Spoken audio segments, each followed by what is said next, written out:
Hello! Magandang hapon sa inyong lahat. So mag-uusap na naman tayo mga kababayan ko. Nag-enjoy ba kapag nagkikwentuhan tayo? Hindi naman wala namang pressure itong video. Kwentuhan lang tayo, kwentuhan. Kung anong pwedeng pagkwentuhan, 'di ba? I'm so sorry do sa mga nagsisend sa akin ng video, no. Random ko kasing tinitingnan kasi ang dami na nasa inbox ko eh. So ito yung isa sa na nakita ko. So trigger warning daw. Posting for awareness. So, ito yung istorya nito. This Saturday morning, my sister was on her way to school. Sumakay siya sa bus, pagod. So, medyo half asleep na siya habang bumibiyahe. Wait lang, papasok pa lang sa school, pagod na agad. Anyway, kung talaga, malay mo, puyat, no? Nakipag-chat. Kaya puyat, di ba? So, half asleep siya. So, inaantok siya, bumibiyahe. May sumakay na lalaki at madami pang bakanting seats pero tumabi pa rin sa kanya. Pagdating sa bandang Muñoz, nagising siya kasi may naramdaman siyang kamay na humahawak sa dede niya. Nagulat siya pero in denial pa siya kasi baka nasiko lang or aksidente. Ganun daw kasi yung posisyon ng lalaki nung tinitingnan niya. So, she tried to close her eyes again pero this time gising siya, fully aware and alert. Diba? After a few minutes, naramdaman niya na kinuha nung guy yung kamay niya at pinupunta sa kanya. Nakasandal yung ulo ng kapatid ko sa bintana and pilit niyang sinasandal sa balikat niya. Doon na siya sumigaw sa bus habang umiiyak, nanginginig. Imagine, first thing in the morning, instead of just thinking about class, quizzes, or schoolwork, trauma agad ang sumalubong sa kanya. Na-alert na yung mga pasahero tas konduktor kaya nilapitan na yung kapatid ko at hinawakan na yung guy. Binaba sila sa may traffic enforcers at dinala sa police station. And just to be clear, naka-school uniform siya. Long sleeves, so kung may nagsasabing baka kasi isuot niya, hindi naman kasi mawawala yun eh, di ba? I do agree, no? I do agree na nandiyan na naman tayo sa sa discussion na yan eh. Yung, di ba, may nangyayaring discussion na kasama ba ang pananamit daw? Isa ba ang pananamit sa dahilan kung bakit nababastos ang isang babae? Anong sagot nyo doon? Ako, yes. Isa sa dahilan yun. 'Di ba? Bagamat hindi lang naman yun ang dahilan, 'di ba? Katulad nito, no? Netong insidente na to, sabi niyo, tangin na hindi sa suot yan, nasa utak yan ng manyak. I do agree. Pero kasi, yung pagsusuot kasi, ano yun eh, kahit pasabihin mo na nawala sa suot yan, makakadagdag kasi ng ano yun, ng demonyo sa isipan ng manyakis. Kasi ang hinahabol kasi natin, yung maliit na chance eh. 'Di ba? Ano ba yung maliit na chance na hinahabol natin? Yung hindi ka mapansin. Yung for example, nakadamit ka or naka ano ka, parang by chance na hindi ka mapansin. Pero kung ikaw ay labas yung dede mo, tapos nakapekpek short ka pa, pansinin ka kasi talagang easy target ka nun. Hindi naman sinasabi na dahil sa suot, no? Pero mas maganda na kasi na magsuot ka na maayos. Lalo na kung nasa public ka, 'di ba? Pero hindi ko sinasabi na hindi totoo ito totoo naman to na hindi sa suot. Kasi ganito yan, bibigyan ko ng analogy, 'di ba? Ang pagsusuot kasi ng helmet, hindi naman magagarantya no na pag na-aksidente ka mabubuhay ka eh. Kahit naka-helmet ka, pwede ka pa rin mamatay eh. Ang dami-daming aksidente nangyari na naka-helmet na yung rider, pero namamatay pa rin. Kasi kung i-apply natin yung logic nito doon na hindi naman sa helmet yan kung makakaligtas ka eh. Sa maingat na pagdadrive yan. I agree. Pero ano ba ang hinahabol natin? Ba't ka nag-helmet? Kasi nga may mga maliliit na chance na just in case na tumalsik ka sa motor mo at yung ulo yun natamaan, may chance na makaligtas ka kasi naka-helmet ka. 'Di ba? Parang yung sa pagdadamit, although na hindi naman yung damit yung dahilan, kaya ka mamanyakin, may hinahabol kasi tayong chance na baka hindi ka mapansin ng mga manyakis kung maayos ang damit mo. 'Di ba? Hindi ko sinasabing ano ha, dahil sa damit kaya namamanyak. May hinahabol lang tayong chance. Yun yung kahit sobrang liit niyan, maganda merong kanon. 'Di ba? Katulad dun sa pag-helmet, 'di ba? Magandang may helmet ka kahit papaano para just in case na tumama yung ulo mo, may chance ka na makaligtas. Sabihin mo na nabalian ka ng buto, no? Na napilay ka. At least yung head mo safe. Kasi yun ang pinaka-importante eh. Pwede ka mabuhay kahit putol ang paa mo eh. Pagka wasak ang ulo mo, hindi ka mabubuhay talaga doon. Kasi yun ang hinahabol natin na chance. Sa pagdadamit, ganun din. I hope you get my point, no? Diba? Pero I do agree dito na hindi sa suot yan. Sana nagkakalinawan tayo ha. Kasi baka mamaya may mang diskusyon na naman sa akin na hindi talaga sa damit yan. Anyway, sabi ganun, baka kasi suot niya, tangina, hindi sa suot yan, nasa utak yan ng manyak. At ang nakakainit ng dugo, student din yung lalaki. And same school pa sila, ibang klaseng kapal ng muka. Pagdating sa police station, everything was being handled properly. Pinadrug test yung lalaki, plano na siyang ikulong. Naka-report na lahat, pero dumating yung parents ng guy, umiiyak, lumuluhod sa harap ng kapatid ko. Kasi working student daw, medyo adult na to, no? Kasi working student daw siya, siya bumubuhay ng pamilya at kapag nakulong siya, wala nang aasahan ng family niya. Naawa yung kapatid ko kaya inatras niya yung kaso. Pero kahit inatras, hindi nawawala yung katotohanan na may ginawa siya. Hindi dahil nagsorry yung magulang niya ay biglang okay na. Hindi dahil may tumulong luha mo ay mabubura mo yung trauma na iniwan mo. Tangina ka, umagang-umaga, mas piniling mangmanyak kaysa pumasok sa school. In a situation where most people freeze, my sister actually stood up for herself. She shouted and called him out. She didn't stay silent. And that takes so much courage. Lalo na when you're scared and shaking. Totoo ito, no? Pag nangyari sa inyo, mga babae, pag nangyari sa inyo yung ganyang sitwasyon, mag-cause kayo ng commotion. I'm so sure may tutulong sa inyo, lalo na't babae kayo. Di ba? May tutulong sa inyo dyan. Huwag kayong mananahimik dahil binibigyan nyo ng chance lalo yung manyakis eh.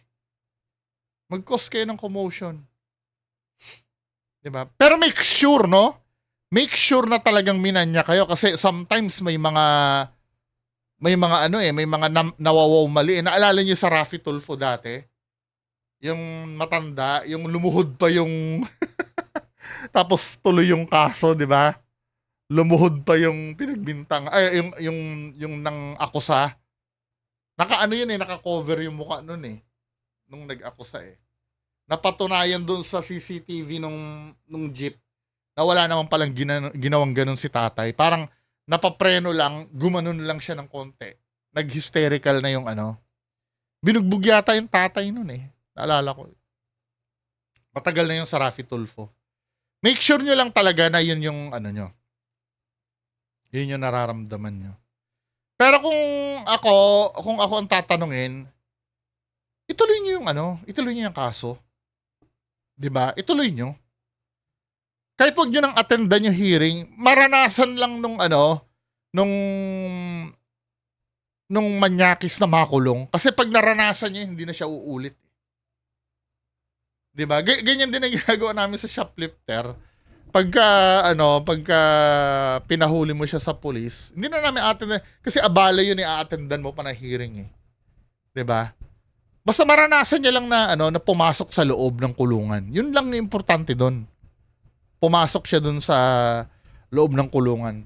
Para may na siya, kumbaga, may patikim na siya, kung hindi siya magbabago, doon siya tatagal. 'Di ba? Siguro mabait si ate, no? Napatawad niya.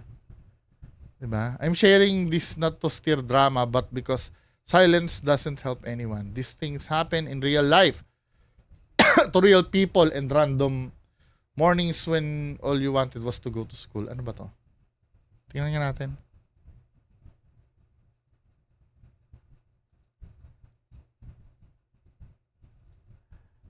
Tingnan natin yung video. Yung video. Bagal ng internet ko. Sorry ah. Bagal naman. Kabagal-bagal.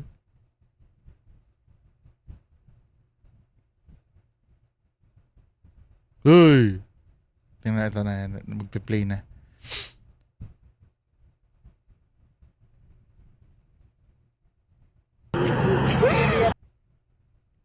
Ito yung manyakis, no? Yung mga magsasabi na Data Privacy Act hindi applicable yan. Nasa public kasi sila eh. Diba? Hindi applicable ang Data Privacy Act. Kasi na may magsabi na naman yan. Data Privacy Act mo, hindi pwedeng videohan ka. Pwede basta nasa public yung nangyayari. Kaya walang permiso o hindi. Now, alimbawa, kung gusto mong kasuhan yung nag-video sa'yo, no?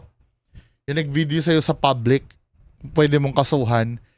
Pwede mo siyang, kasuhan ng cyber libel kung ang pinapalabas do sa post na ikaw ay masama, no? Kung may malis yung post sa'yo.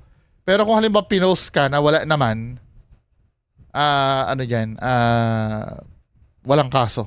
Hindi siya Data Privacy Act. Walang expectation ng privacy sa public eh.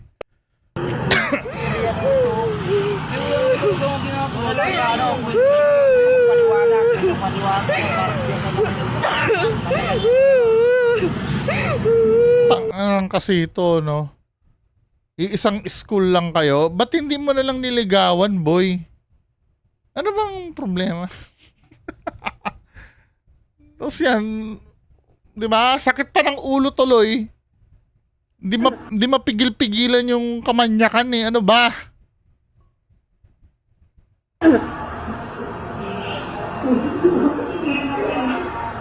Mukhang maganda naman kasi talaga si ate, no? Kaya nabighani si Manyakis. Iyak-iyak ka ngayon. Satisfying eh, no? Kasi naman eh.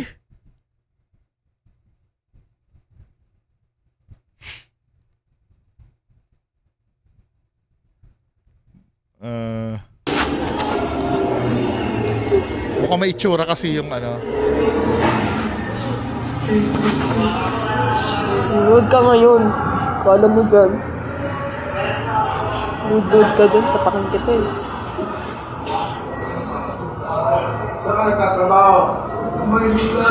Dapat alam mo, naisip ko dito, pwede magandang plot ito ng movie, no? Romantic comedy. Diba? Tapos at the end sila din na nagkatuluyan. Hindi, wala. Sorry serious yung topic. Pero naisip ko pwedeng gawing plot ng movie yan, Ganyan sila nagkakilala. Diba? Nako, binroadcast men, no? Kakahiya tong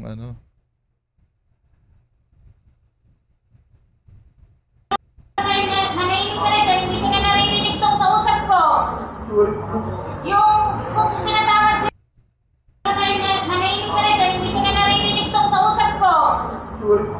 Yung kung pinatawag ko. Ay, nako, Diyos ko. Kuya, hindi mo ba talaga kasi matiis? At dinaan mo talaga sa ganon? Same naman kayo na school, sana niligawan mo na lang sana or sana kinwento mo na lang sana. No? Ay, taga ano ka rin ba? Taga ganitong school ka rin ba? Pares pala tayo na school. Ano number mo? Hindi na number ngayon eh. Anong FB mo? Ganun na lang sana. Or halimbawa, basta kwentuhin mo na lang, ano naman to, para namang gago eh. Yan tuloy. Oh. Naku, binroadcast pa yung mo, oh. Anong school to? Jan Redick.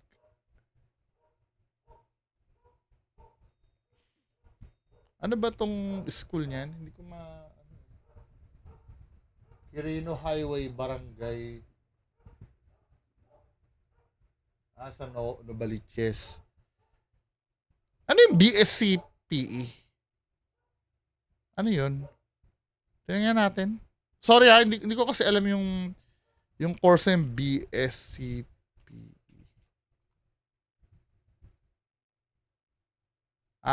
Computer engineering. Ano ba naman itong ginawa? Kuya, Diyos ko naman. Hindi ba talaga mapigilan yung tawag ng laman? Eh di nasira yung buhay mo. 'Di ba? Na-flash ka sa ano. Mukhang gumawa pa ng bagong account yung kapatid para i-post ka lang para mag-viral. Sko. Pag mga ganyan, 'di ba? Hindi, ano ba 'yan? I think hindi naman siguro sakit 'yun eh. Ay, ewan ko, hindi ko alam kung ba't mo kukunin yung yung ulo at isasandal sa'yo? Para ka naman tanga. Tsaka ba't ka ng dede? Parang gago lang no? Parang tanga. Ano ba yun? Ginagawa naman tayong bobo nung tao na yon. Gusto ko malaman, bitin yung video no? Ang liliit nung clips. Gusto ko malaman kung ano yung palusot eh. Anyway, ano ba yung natutunan natin sa sa sitwasyon na to? Palagi maging maingat. Ha? Palagi maging maingat, hindi lagi maging kampante, lalo na yung mga babae, lalo na yung mga magaganda. 'Di ba? Kapag maganda kasi kayo, ito minsan yung may matitigas kasi ang ulo diyan. Na mga babae na alam mo yung feeling tapang-tapangan pa. Yung feeling kayang-kaya pa nila yung sitwasyon. Tandaan nyo, no, hindi naman minamaliit ko ang pagkababae nyo. Babae kayo. Ang mangmamanyak sa inyo, natural ay mga lalaki. By nature, ang mga lalaki, mas malalakas talaga sa inyo. 'Di ba? Kaya doble ingat. 'Di ba? Mas maganda kung meron kang makakasabay, magsabay ka. Kung meron. Mga college, mag-boyfriend ka na agad. Para may taga-sundo ka, may taga-hatid ka. 'Di ba? Kasi ganyan. Hindi, joke lang Pero mas maganda nga mag-boyfriend ka na, 'di ba? Para may taga-hatid ka. Tama yung ginawa nung Kasi yan yung mga manyakis na yan, given yan. Na meron talaga sa paligid niyan. Kaya nga gumawa ng batas regarding sa act of lasciviousness, 'di ba? So meaning expected na may mangyayari talaga mga ganyang bagay. Kailangan maging matatag kayo at handa kayo. Medyo okay yung ginawa ni ate nung 'di ba? Pagka may kaduda-duda ng tumabi sa inyo, kayo na yung lumipat. Lalo na kung marami naman palang upuan, At pag sumunod sa'yo yan, magsumbong ka na kagad sa konduktor. Diba? Grabe, man. Umagang-umaga, puro kamunduhan agad yun nasa isip. Anyway, mga kababayan ko, yan lang naman ang mga pag-usapan natin ngayong hapon. Magandang hapon sa inyo lahat. Bye-bye.